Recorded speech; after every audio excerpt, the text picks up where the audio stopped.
I'm the incident commander responding to an incident on Anderson Street. I feel very confident I have the knowledge, skills, and abilities to effectively handle this incident.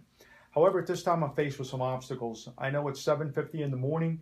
I feel concerned about this due to traffic, people getting ready for work and school buses on the road, and possibly cooking elements of that sort going on. I'm also faced with the fact that I know there's a four-alarm fire going on in the city, and I have units responded to this incident unfamiliar with the area. They may be stuck in traffic, construction zones, school zones, and they're not familiar with this particular occupancy. En route, I'm going to make sure all units are responding, all units have acknowledged the dispatch that they're en route. I'm going to make sure I'm seat belted in and I take the safest, most efficient route to the incident. I'm pulling my rip and run sheet to look for hydrants, units responding, which I know the units will likely be delayed and unfamiliar with this incident. Now, en route, I'm listening to the radio. I know dispatch has told me this incident may have started in a garage and we may have a burned occupant. This immediately is going to heighten my sense of alert, and I'm going to upgrade my alarm to include a hazmat unit, and I'm also going to upgrade my alarm to add at least 2 more EMS units because I already know I have a victim. So I need 2 more units, one to take care of my firefighters and one to take care of any other potential occupants or injuries there. Now, I know it's also very cold. It's 50 degrees. We have strong winds, 15 miles an hour from the east. So I'll make sure I arrive and I stage uphill and upwind. I'll take this into account for ventilation, fire spread, and fire tactics. I also am going to ask dispatch, did the call come from within the home, or was the call received via automatic alarm, some sort of fire alarm? I'm going to ask them if all the occupants are accounted for and out of the home. And I'm going to also make sure that occupants in the immediate area are notified. Now, on arrival, I'm going to confirm I have a conditions, actions, and needs report, and I'm going to confirm the actions my previous companies have taken. As per New Haven SOPs, I know that the initial company will catch a hydrant coming into this incident, and we do have hydrants in the area. We have a hydrant on Chevrolet and 4th Street, and we also have a hydrant on Anderson and 5th Street. So I'll confirm which hydrant they've caught, and they've laid in a 5-inch supply line. And per our SOPs, they should have pulled an 1 3/4 line. I'll confirm that's being operated from the unburned towards the burn. And in this case, if the fire is confirmed to be in the garage, I'll make sure they're coming from within the house. I'm going to reaffirm with dispatch that I'll be the incident commander. I'll be known as Anderson Street Command. I'm going to make sure that I'm 1.5 times away from the building on a corner. I will look at 3 sides of the building on approach. I'll stay in my vehicle. I'll name my command Anderson Street Command. We're going to go into command mode, offensive strategy. I'll put the green light on my car and the incident commander vest so everybody knows that I'll be the incident commander. We're going to be in offensive strategy. I'm going to make sure the general administration of the department's notified of this critical event, especially the fact that we have injuries, and I'm going to establish my command staff. I'll confirm I have a public information officer responding, and perhaps have an assistant public information officer to go to the hospital to be able to give media notifications there. We'll have a liaison officer to interface with outside agencies, and a safety officer will be in full bunker gear with full authority to stop any unsafe acts at any time. I've already done 3/4 of my 360, and I'll, as soon as possible, assign another crew to complete the Charlie side of the building, which I probably can't see upon my approach.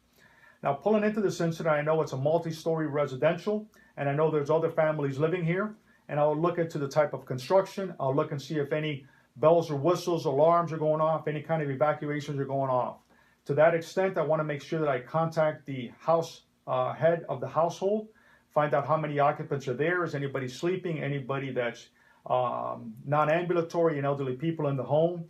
I'm looking for mailboxes. I'm looking for other signs that people live here. I'm looking for cars in the driveway, any types of panic. Now, as a good incident commander, it's very important that I have my resources lined up. At this time, I have a full first alarm, but I've augmented that with a hazmat unit due to a car fire in a garage. I'm hoping that there isn't any fuel spill or anything like that going on. And I've also augmented it with 2 additional medical units because I know I have an injury coming into the incident right now. Now, I'm going to go ahead and, just to be on the safe side, is tone out a second alarm. We're going to stage that in the parking lot that's located on 5th and Chevrolet. And I feel that's far enough out of the way so there will be uphill and upwind. They won't be in the smoke area that's coming in. We're going to give them a backup tactical channel. We're going to assign a staging area manager, which by default will be the first arriving company on that alarm. And I'll give that manager the authority to call additional units if we ever run out of units. I'll use those units to rotate. It's very cold. I want to make sure my units are not affected by the elements. Now, in addition, I have to call other resources. I need police to set up a traffic perimeter. We're going to go 2 blocks in all areas, allowing for inbound and outbound units only, and a clear direction to the hospital as my burn victim will have to be transported to the burn center. I'm going to call the utility companies, gas, electric, and water, bring them on scene, and they'll report to the liaison officer and control utilities as needed. In addition, if we need barricades for setting up a media staging area, we'll call Public Works, and I'll make sure we have a safe area for those people to do their work, those people being from the media. In addition, I'm going to call for a fire investigator, and I'm going to make sure fire investigators notified early on of this incident, and we protect the incident as best as possible. Now, a good incident commander must identify his incident priorities, and my number one incident priority is the life safety of my firefighters, the civilians immediately involved in the incident, and those in the explosion on either side, and then all of the bystanders. So we'll be setting up a scene tape area to keep all the bystanders away, and we'll be doing an accountability report. We'll assign a level 1 accountability for all of my firefighters. We'll make sure we have hot, warm, and cold zones established. Now, we're going to stabilize this incident. The way we're going to do that is by safely mitigating the fire, locating, confining, and extinguishing it to the object or room of origin. And we're going to make sure that we conserve property. We're not going to bust doors or break windows. We'll open them. We'll move, remove, and cover items as necessary, and make sure we mitigate the smoke by controlling the smoke movement.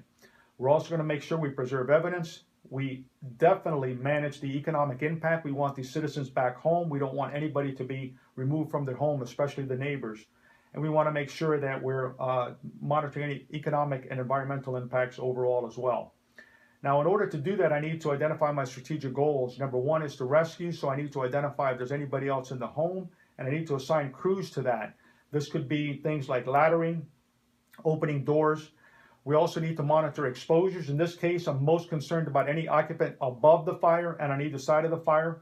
We're going to confine and extinguish with an 1 3/4 line with a foam adapter placed in the line for Class B foam, and then we'll consider Class A foam at some point during the overhaul phase. We're going to start salvage very early on. We're going to move any objects that we can, close doors, make sure that the smoke is being mitigated and moved in the direction we want to move it. We're going to overhaul once visible fire is contained. Now, at this point, I'd like to assign my units, and here will be the assignments in order, and I'll make sure units are being tracked on my command board at all time. I'm maintaining span of control by effective use of groups and divisions. We're going to start with a fire attack group, and that'll be supervised by Engine 1. They're going to catch a 5-inch supply line and then pull an 1 3/4 line, working from unburned towards burn, coming in through the house to the garage. Engine 2 will pull a backup line of equal or greater diameter. They're going to make sure the street is left open and enough room for truck 1 to get through. And these units will work in unison as my fire attack group, conducting primary searches along the way. We're going to be working from the closest and most endangered areas and working our way out.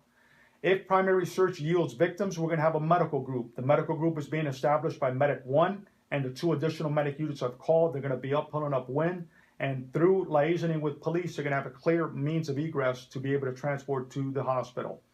Engine 3 will be used to look for exposures. They're going to start above the fire, and then on either side of the fire, we're going to make sure we have an evacuation group that's getting all of the people out. And we're going to set up an area of safe refuge due to the fact that it's 50 degrees early in the morning. Many of the people may not be properly clothed and robed at this time. Truck 1 will handle all truck work. They're going to do forcible entry if needed, utility control, and then they're going to vent, which will be coordinated with the fire attack group and Engine 1. We have multiple options for ventilation, and in this type of occupancy, we're usually going to use some sort of hydraulic or positive pressure, as we don't want to be cutting holes in the roof, especially if it's multi-story. We have Squad 1. Squad 1 will set up a rapid intervention team. They'll be near the command post, monitoring all activities. The officer will do a 360 and soften the target with ladders and things of that sort.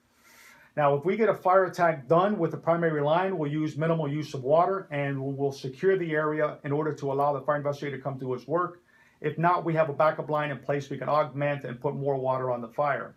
If my searches are clear, once all occupants are accounted for, I will have one of the second alarm units conduct a secondary search so that they don't follow the same patterns. Once all of this is done, we're going to start demobilization. We'll do an onboard debriefing, check for injuries, make sure the citizens are accounted for, give a media report, make sure all equipment and trucks are restaffed, and we'll get the Red Cross Salvation Army to help the citizens, and I'll transfer command to an on-arriving lower level unit. Back at the station, we'll do a post-incident analysis next shift at 7:30. We're going to make sure that all acknowledgments and awards are given, and will do all reports. I feel very confident this would be the best way to manage this incident on Anderson Street.